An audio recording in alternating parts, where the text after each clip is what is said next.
All right. Welcome to the Davis County Town Hall on the COVID-19 pandemic with Lakeview Hospital and the Davis County Health Department. My name is Liz, and I'm the Communications Director for Lakeview Hospital.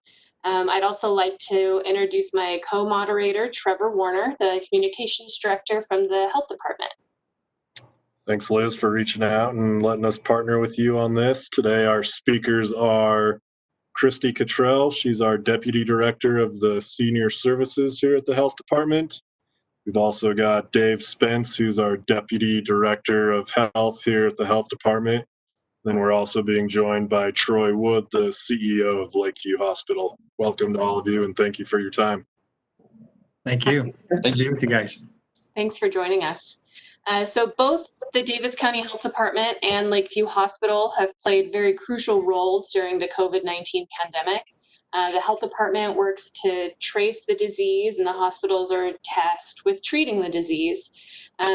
We've worked very close together during this time, and we thought it would be a great opportunity to talk to the community and let them know what we've learned and what we're looking at towards the future. So let's first start by going over a summary. So Dave, if you could go first and summarize what the health department has seen in Davis County, and then Troy, if you could do the same for Lakeview.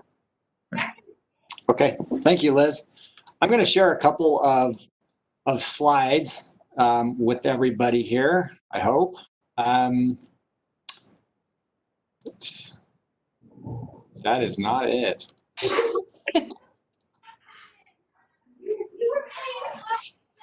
Okay. Can everybody see those slides? Not yet, Dave. Can't see those? No. Still seeing your wonderful face. Well, I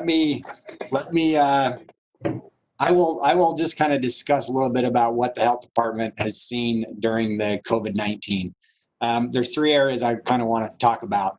The first area is we have seen cases. We've seen an increase. The first case that we saw it in Davis County was also the first case in the state of Utah back in March 6th.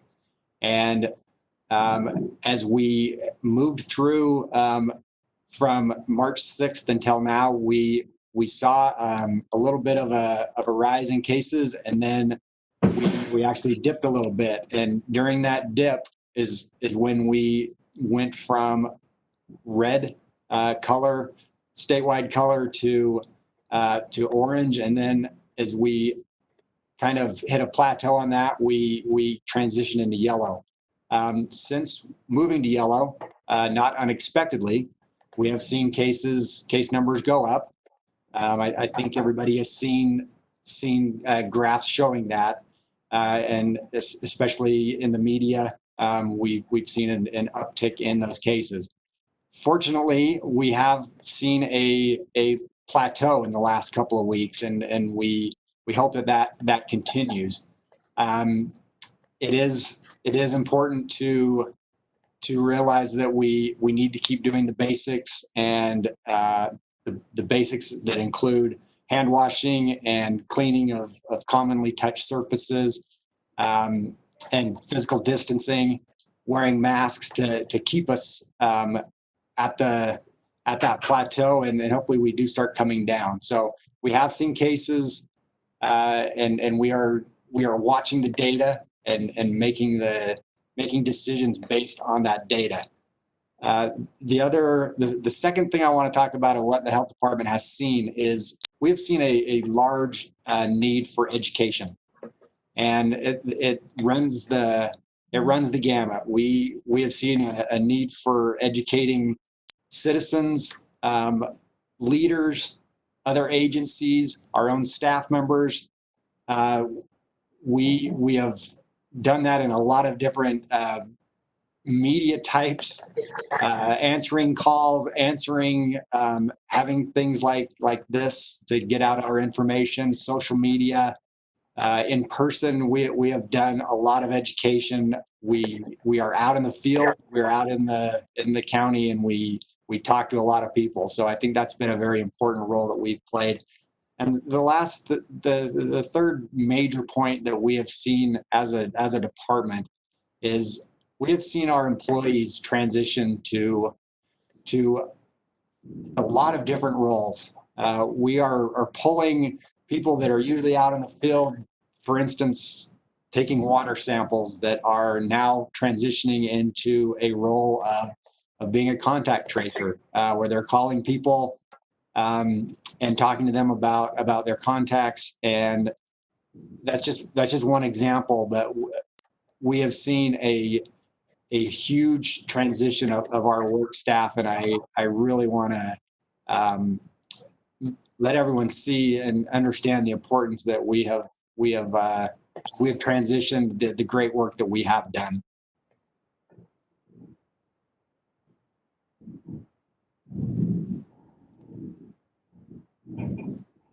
Troy, do you want to talk to us about how Lakeview's done during this? Yeah, well, before I do, maybe a big shout out to the Davis County Health Department. Both Dave Spence and Christy Trell have been a large part of that. Brian Hatch, the director, their team has just worked tirelessly. They literally have been putting in the hours, and they've been working really hard for our county and keeping us informed and helping us to know the right actions to take, and they have our best interest in mind. And it has not been easy, and their phone has been ringing off the hook. You've got parents worried about opening schools, and they're soliciting for their side and what they know. And so the more that we talk about this, the better it is for all. And it's important to get to a semblance of a real respect for this virus, because there's some real danger involved, and yet lose our panic and just do the right thing. So but yeah, let's be honest. In the beginning, we were told that this virus was going to result in millions of deaths. Remember those news reports and some of the projections, and it was going to be the end of the world. The seventh seal had opened, right? And so let's do a little bit of a reality check. We are in a much better position today than we thought we would be in.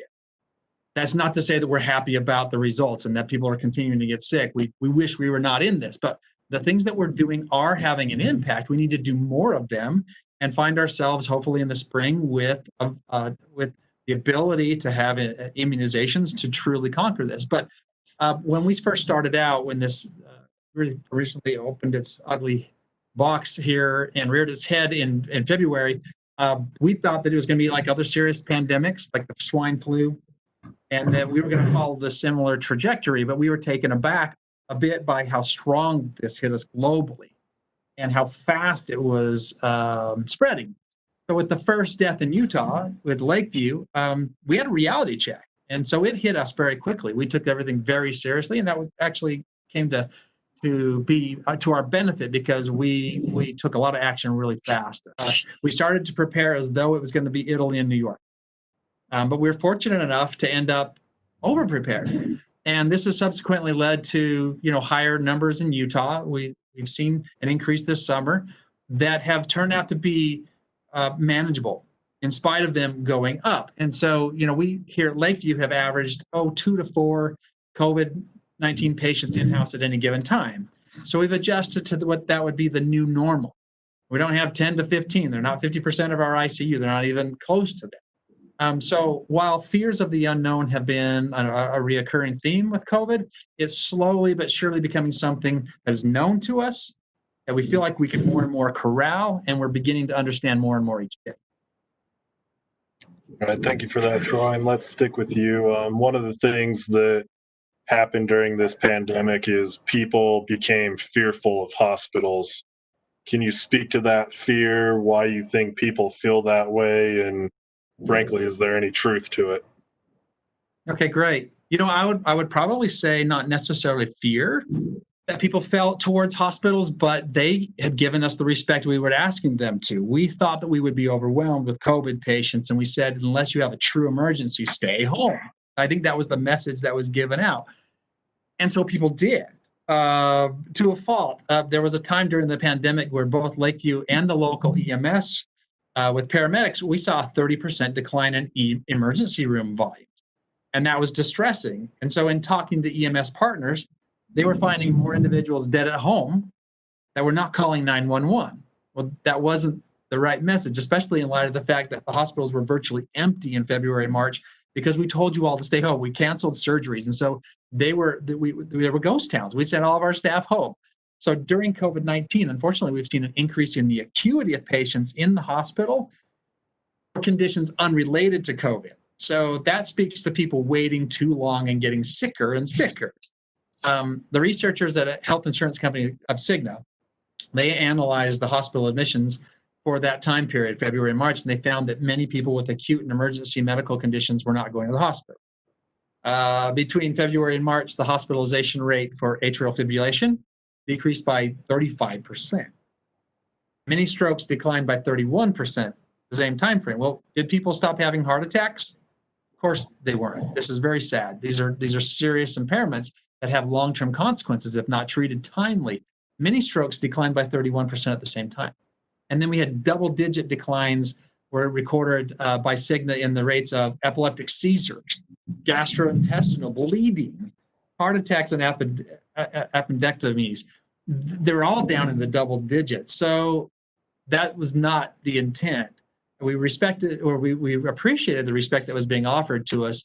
But I don't know that it was necessarily fear keeping people from hospitals as much as we were told, don't go anywhere, stay where you're at. The CDC reported that overall within the country, it was a 42% decrease during the early COVID pandemic times. And so that led to a lot of serious complications and death. For Lakeview, Lakeview's gone above and beyond the recommendations from the Centers for Disease Control and Prevention to keep our hospitals safe and to receive care. It's been a very safe place for us. And we did that by implementing a number of things that maybe I'll talk about later in what we discuss. But hospitals are extremely safe right now. In fact, I would put them on the safer end. Because if you go to a grocery store, you don't know who's going to be universally masking. You don't know who's washing their hands. And when you come to a hospital, you can guarantee that we're all wearing masks and we're all washing our hands. And those are the two greatest things that you can do to spread. Wonderful. Thank you. Christy, can you put into words what the pandemic has done to our senior high-risk population, and also touch on some of the concerns you have regarding that portion of our population? Great. One of the concerns, I'll tag in with what Troy was just saying, is not only am I extremely concerned about our high-risk and older adult population not going in for urgent care on emergency treatment for such as heart attacks and mini strokes and such, but delaying the ongoing chronic care. As we just see that delayed, you're not going in to have your diabetes evaluated, your eyes looked at, your other chronic conditions, and monitoring that. And so I think the more we can really help decrease the fear and assure people that this is safe for you to go in, and not only is it safe that you really need to seek this treatment, but if it's a telehealth visit, really helping them access the telehealth. Some folks, a telephone is okay, but if they have that smartphone, how do we help somebody feel comfortable navigating that? And it's been a real growing learning curve for both staff and for folks in our community with that one. We've been very fortunate here at the Davis County Health Department. I've actually been able to designate a staff person to help people, just walk them through connecting. Do you have your phone? How do we help you connect with others, not just for healthcare, but for socialization? Because that's the other big concern I have about our older adults and high-risk population is not only, hey, general community, let's stay home and stay safe, but our high-risk population, we still want you to stay home and stay safe no matter what else is happening right now. We want you to do that. And older adults are naturally a little bit more socially isolated, and we closed our senior centers and places where they can go to be around other people. And grandkids, hey, be careful about having grandkids come over, and keep your distance and wear masks. And so I'm really concerned about the long-term effects of the social isolation and depression and anxiety. And so we're doing a lot that we can to increase telephone reassurance calls and call people and reassure, just connecting. Here's a person in them and talking to you a couple times a week. If we're delivering Meals on Wheels, that's somebody, a contact there too. But also, if you know somebody who lives alone and is isolated, reach out and check in with them. Be a neighbor, be a family member, and reach out. And that's something that I've been really impressed with our residents here in Davis County doing that and really stepping up and really helping to make that difference. Here, we also have a high-risk hotline for people that are high risk that are not necessarily older adults, but or for older adults to receive some options and services to help keep them in their home, help them stay safe and stay at home. And that might be Meals on Wheels or rides to medical appointments, maybe delivery of groceries or other short-term needs to help them stay home and stay safe. So they can call us here at 801-525-5050 or find our information on our website too. Christy, you. thank you for that. Dave, let's bring you back into the conversation and talk about some of the biggest defenses to limit the spread, which is contact tracing and disease investigation. Can you explain what this is, how it works, and what some of the challenges the health department has seen with these two items? Yeah, I can discuss that, Trevor. Thanks for the question. And I'll try to keep it as basic as I can. The first thing I'll say about contact tracing and disease investigation is these are tools that public health has been using for a very long time. Programs like the tuberculosis program, sexually transmitted diseases, we frequently use these things. Disease investigations, it's basically what it sounds like. It's when we get a known case, we are alerted when there's a positive case in Davis County. We've had 2,860 cases as of today. As we get notified of a case, we call that person and we've just walked through an investigation. We see where that person has been, who they have had intimate direct contact with, which is considered 15 minutes within 6 feet of that person. So as that investigation goes forward, we find what we call contacts, people that have been around that person, and we do our contact tracing where if we're alerted that somebody has been around them, we call that person and talk to them about, and it's part of the investigation about what that contact was.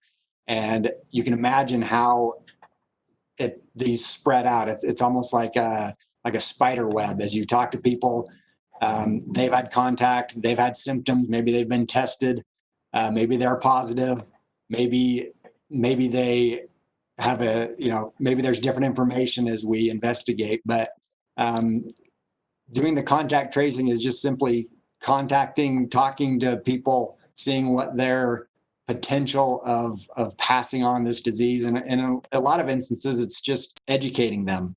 You have been around somebody, you can quarantine, you can self-quarantine, you can make it so that you're not putting other people at risk. And it's a way that we can stop the disease before it spreads. The other parts of your question, Trevor, are kind of what are some of the challenges we're seeing. And we have started to see some challenges, unfortunately. The first challenge is, as we've moved from one case in March to almost 3,000 cases, that is a lot of different contacts. So just the sheer number of contacts. The other challenge has been, as we have moved through this disease pandemic, we have, at the first, when we would contact someone and talk to them about where they have been and that kind of thing, we were, one positive case was yielding about 5 contacts. As we moved in further, we have moved that number up pretty high. We're talking between 20 and 25 contacts per case. So as the numbers go up of total cases and then the contacts have moved up, those numbers start getting very big very quickly. And we, as a health department, we did not have the resources to continue at that rate. And so what we did was we hired about 50 new employees that the majority of what they're doing is going through and doing the contact tracing and trying to stop this before it spreads. And we are very proud of the effort that we have made in contact tracing using kind of the tools that we have. And in fact, I heard some data yesterday that shows that the Davis County Health Department has been the fastest responding to a contact in the state.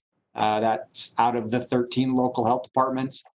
We have made it a priority, and I think we saw that as a priority as this started back in March, and wanted to make sure that we were using the tools that we had, and contact tracing is definitely one, and disease investigation are a couple of tools that we can use, and we have been using well here in Davis County. Oh, good job, guys. That's awesome. Thanks for that information, Dave. We're going to move back to Troy, and we're going to ask a little bit about hospital capacity and ICU beds. So we hear a lot about these two statistics floating around, and we're just wondering, what does that actually mean? Okay, so you're interested in the capacity in ICU beds.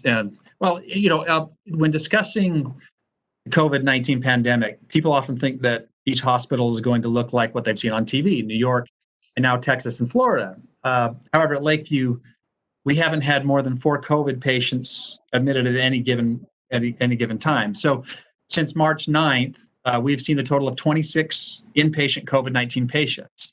So our hospital volumes are relatively closely aligned to where they have been historically. And for hospitals, efficiency for hospitals, they can typically peak around 80 to 90% capacity, depending on the hospital and the capacity has for staying comfortable under that threshold for both the ICU and non-ICU beds. And so we've been well underneath that capacity. There have been moments early June when 3 hospitals in our state were fearing, you probably heard the news about this, they were fearing that they were getting full and they were running about 70% occupancy, and asked themselves, what if this trajectory continues? Well, we saw the trajectory continue. We saw it get worse. We saw it with 3 holidays hit us. We saw July 4th, we saw the 24th, we had Memorial Day. And with each of those, a couple of weeks later, we saw the hospitalization rates go up. They went up, but they didn't maximize the system. We never got ourselves into crisis mode. Thank heavens. We were prepared for that. Each hospital in the state is probably geared up like we have it. We could double our capacity. We had the ability to double our ER capacity. We had another place for a second ICU. We brought in all these ventilators. But the truth is that we haven't needed those yet. And we hope that we're not. Let's just face it, Utah is not New York. We have 3 million people spread out in a larger geography versus 17 million people in one city. And so logistically, we're probably not going to get to that type of a level. Today, this is a situation report. We get this every couple of days from the state of Utah, and it tells us that today there are 94 COVID patients in ICUs. So that makes up 16% of our total ICU beds. There are another 139 COVID patients in the non-ICU. That makes up just 3% of our total beds in Utah. This is good news because remember in the very beginning, we were being overrun because we thought every COVID patient needed to be in the ICU. We thought every COVID patient was eventually going to need a ventilator. Neither of those things hold true. If 139 of our patients right now are not in ICU beds, but 94 are, more patients need a regular bed than an ICU bed today. Okay, so that's good news. That means that we haven't overrun the system, and we believe that we've found better ways to treat patients that have better outcomes, and the lengths of stay are going down. The use of different medications are working. They don't all work for one. Don't believe what you're in the headlines that one medication works for all, but they do work for some, and we're learning how to use those better and better. So today, ICU capacity, we're at 64% total with all diagnoses, but that means 36% of our beds are still open, and they're relatively full, but probably about in line with what they have been historically. And we have 54% of our traditional beds open today. 54% of our beds are still open today in the midst of what is sort of the peak of this disease for us, having just gotten through the 24th of July. It's about 2 weeks, later, people get the symptoms and they're trading me on them at home. They get worse. They finally make it to the hospital, and then they begin to get into the hospital. And we see actually the trend going down the last 2 or 3 days. And so perhaps those holidays are behind us. Perhaps we're learning how to do better social distancing and using masks. I think that we have done a pretty decent job managing capacity. And no, today there isn't a problem with overutilization of hospitals. Troy, thanks for that. Christy, let's bring you in and talk about one of the misconceptions of this pandemic, and that surrounds testing. Can you speak on the importance of getting tested if you have symptoms appear? And can you also speak on how important self-isolation and quarantining is if a person is positive for COVID, and also how important it is if a person's negative for COVID? Okay. So one of the, if I'm looking at it, early on, testing wasn't as readily available. It is readily available in Utah right now. If you have a symptom, we want you to get tested. And Davis County has multiple testing sites that are available that most people are able to get in that same day, which is awesome because we don't want people to delay. It's very important that if you've got some symptoms that you get in and get tested immediately, because that's going to help you know if you're contagious. It's going to, from the time you get tested till you get the answers, you should be isolating at home as if you are positive and not out shopping and being out in the public. You need to be careful there to take steps to protect you, family members, and others that are around you. Your symptoms may not be severe, but you may be exposing someone else whose could turn into something more severe and need hospitalizations. And employers and employees, don't work sick. Please don't work sick. And if you start having symptoms and you're like, oh, I think I'm going to go in and work the next couple of days, then I'll go in for testing. And unfortunately, we see that. And then your coworkers have been exposed. So if you have been tested and you are positive, we're going to put you in isolation. And that is isolation that you need to protect yourself. You need to stay home. If you live in a household with other people, we want you to stay in a room all by yourself and decrease the risk of exposure to your family members that you have living in your home with you. And that can be really tough for some households. You're in isolation lasts 10 days, at least from the time symptoms begin. It can be longer. It has to do with symptoms going down and lack of a fever. It's very individual. And quarantine, that's what happens, and that's what we call it when a contact tracer, you're a contact of a positive case. And so we put you in quarantine for 14 days from the time of that contact. And because that's the time during the potential incubation period, and we don't want to reduce the risk of infecting others. And so it's important to stay in quarantine and wear a mask and be physically distanced with others in your household during that time period. And the more that people can do this and we can reach all the contacts and keep them in quarantine and isolation and use our public health measures such as masks and hand washing, it will really help us. Thank you. That's very informative. Troy, we're going to move back to you. What have the hospitals learned when it comes to treating COVID patients, and what extra precautions are taken for both effective care and safety of hospital staff and patients? Okay. So it's called the novel virus for a reason. It's very novel. It's unlike viruses that we've seen in the past. And so some of the anecdotal things that I can tell you that we've seen is that not all individuals who are very sick are only suffering from respiratory symptoms. The virus affects people in a dozen different ways, and we've seen sick individuals whose primary complaint was GI related. We tested them because we couldn't identify a different reason for them to have that symptom. Turns out that they're COVID, causing great distress. And so the list of symptoms is growing. And so we need to pay attention to those things. And what Christy's talking about, when you're not feeling well for whatever reason, you stay home, you stay away. You might be asymptomatic, or you might have symptoms that are very odd, but still one of those who could be spreading the disease. We've also found that comorbidities of patients, they're critical to recovery. The two most prevalent ones that we've seen are those who struggle with obesity and type 2 diabetes. And age, of course, is a risk factor for a handful of our sickest patients. But believe it or not, some of our sicker patients have been under 40. And one of our patients who spent 6 weeks on a ventilator was in her 40s. So it's not just the older people who can get very sick. So as far as the staff, we're incredibly diligent with our PPE. And we use what's called bundled care to preserve as much as our PP as possible, so that you're taking care of like patients.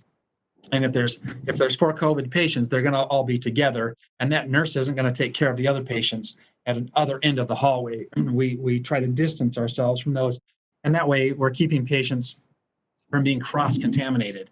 And how do we know the PPE is working?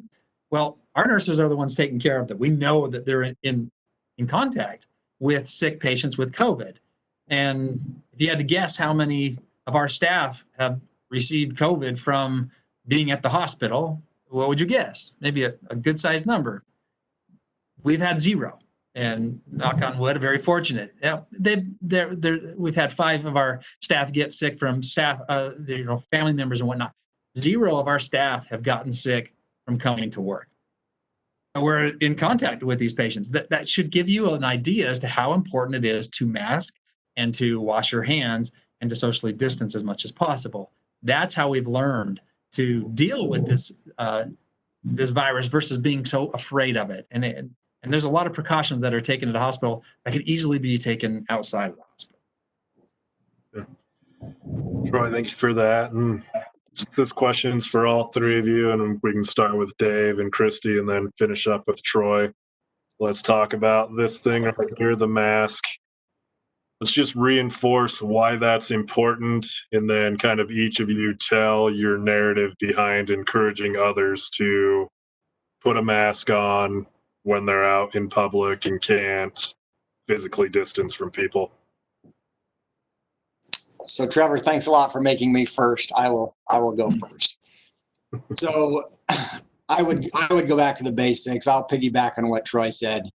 When this started, when we had our first case in March, we were talking about basic hygiene. We were talking about hand washing, social distancing. We didn't even know what social distancing was at that point. Cleaning and sanitizing commonly touched surfaces. As we have learned, as we've seen other areas move forward in a manner that I think that we would like to move into, we have seen through studies, through those examples, that mask wearing is another piece of controlling this outbreak pandemic. So I would just kind of reiterate that this is a simple thing to do. It's when you're putting a face covering on, you're actually protecting other people. Other people wearing them are protecting you. So it's just a basic thing that is one of the tools that we have, that is an easy tool for us to use, and it's something that we have learned along the way.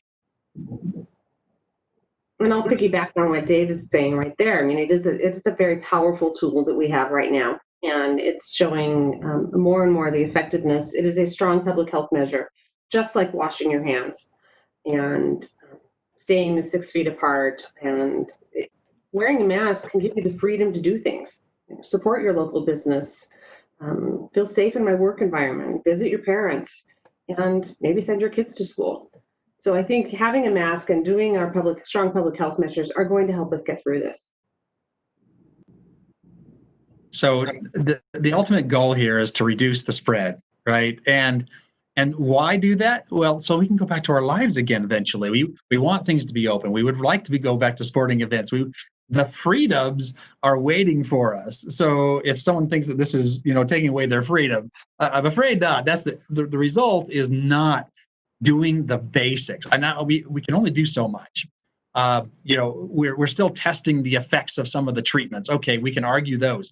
What we don't have to argue is how fast this spreads and how communicable it is, and that we really have 1 or 2 tools. We have masks and hand washing and social distancing.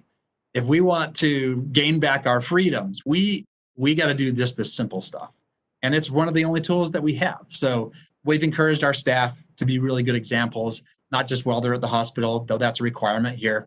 When they leave the hospital, we want them to wear a mask. We want them to show the community that this is an okay thing to do. These are the small and simple things that we can do to be very effective in truly flattening that curve, which we've been successful at. Just we have the ability to do better. And we're still headed into some some murky waters. We don't know what the fall is going to bring. Perhaps it could be more challenging. Perhaps all of our mask wearing will benefit us, not just for COVID.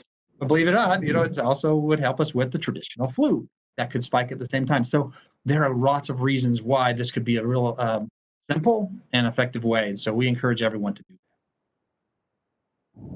Thank you. That's all three very good testimonials. Before we wrap up, is there anything else you guys would like to add? Can I just say one thing to all of our front runners, the frontliners? There's a lot of bravery out there, and first of all, to my nurses and CNAs and my leaders, amazing work and bravery that has gone into it, especially when we didn't know much about this. And could they be safe by doing these things? But then also reaching out to all of our businesses and our restaurants and our grocery stores and those people who are taking certain risks and our teachers who are going to be taking risks. Thank you. Thank you for allowing us to continue to live in this crazy environment. We appreciate so much. And lastly, to our health department who joined us for this town hall, thank you for all you're doing. Your work is paying off immensely. When we look at the nation's challenge with this virus, and then we compare Utah to it, we're doing amazing. And then you compare Davis County to even the rest of the state is doing amazing. It's all that's not by chance. That's a lot of effort that goes into it. So thank you. Thanks for inviting us. My pleasure. Yeah, thank you. I would just say we have done a lot of really good things. We have a ways to go. We need to keep working and keep aware of what we can do to move forward positively, or maybe I shouldn't say positively, but move forward in the direction that we want to move forward. So thank you for the opportunity. All right, thank you for joining us, and thank you for everyone that took some time to tune in and learn a little bit more. Appreciate it. Thank you all. Thank you. Enjoy your evening. Thank you.